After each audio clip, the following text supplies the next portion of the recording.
ऐसी कार्रवाई करेंगे कि हो सकता है पाकिस्तान को सोचना पड़े कि उसे इतिहास में भूगोल में रहना है कि नहीं रहना। अगर उसे भूगोल में अपनी जगह बनानी है तो उसके लिए उसका देश जो टेररिज्म को स्पॉन्सर कर रहा है उसे रोकना पड़ेगा।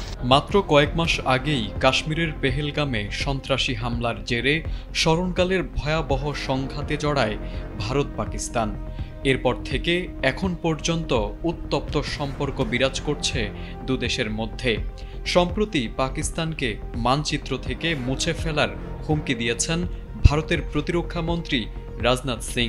তার সঙ্গে সুর মিলিয়েছেন দেশটির সেনাপ্রধান জেনারেল উপেন্দ্র দ্বিবেদীও। তবে এমন হুমকির পর চুপ করে বসে থাকেনি পাকিস্তানও।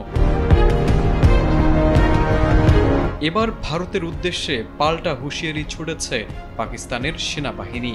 তারা বলছে, ভারত যদি পাকিস্তানকে মানচিত্র থেকে মুছে ফেলার চিন্তা করে তাহলে ভারতের মানচিত্রও মুছে যাবে। রোববার এক প্রতিবেদনে সেনাবাহিনীর বিবৃতি তুলে ধরে জিও নিউজ জানিয়েছে, ভারতের নিরাপত্তা প্রতিষ্ঠানের সর্বোচ্চ পর্যায় থেকে আসা বিভ্রান্তিকর উস্কানিমূলক মন্তব্যে আমরা গভীরভাবে উদ্বিগ্ন। ভবিষ্যতে সংঘাত ঘটলে তা ভয়াবহ পরিণতি ডেকে আনবে। পাকিস্তান সেনাবাহিনীর এ বিবৃতির একদিন না যেতেই ভারতের উদ্দেশ্যে কড়া হুঁশিয়ারি দেন দেশটির প্রতিরক্ষা মন্ত্রী খাজা আসিফ। রোববার ভোরে সামাজিক মাধ্যমে দেওয়া এক পোস্টে তিনি বলেন, ভারত যদি আবারও যুদ্ধ চাপিয়ে দেয় তবে তাদের যেসব যুদ্ধবিমান ধ্বংস করা হয়েছে সেগুলোর ধ্বংসস্তূপের নিচেই তাদের কবর দেওয়া হবে।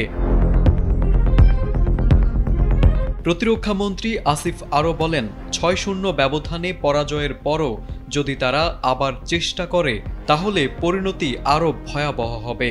আগেরবার পরাজয়ের পর ভারতের জনগণ এখন ক্ষমতাসীন দলের বিরুদ্ধে চলে গেছে। নেতাদের কথায় সেটি প্রমাণ পেয়েছে। গত মে মাসে ভারত শাসিত কাশ্মীরের পেহেলগাম এলাকায় সন্ত্রাসী হামলায় ২৬ জন নিহত হওয়ার পর দুদেশের মধ্যে নতুন করে সংঘাত শুরু হয়, যা পরবর্তীতে রক্তক্ষয়ী যুদ্ধে রূপ নেয়। যদিও মার্কিন প্রেসিডেন্ট ডোনাল্ড ট্রাম্পের হস্তক্ষেপে সেই যুদ্ধ বন্ধ হয়, তবে ভারত পাকিস্তানের এই উত্তপ্ত বাক্য বিনিময় যদি বন্ধ না হয় তাহলে আবারও নতুন করে দুদেশের মধ্যে সংঘাত শুরু হতে পারে বলে মনে করছেন বিশ্লেষকরা। তারেক আজিজ, এটিএন বাংলা।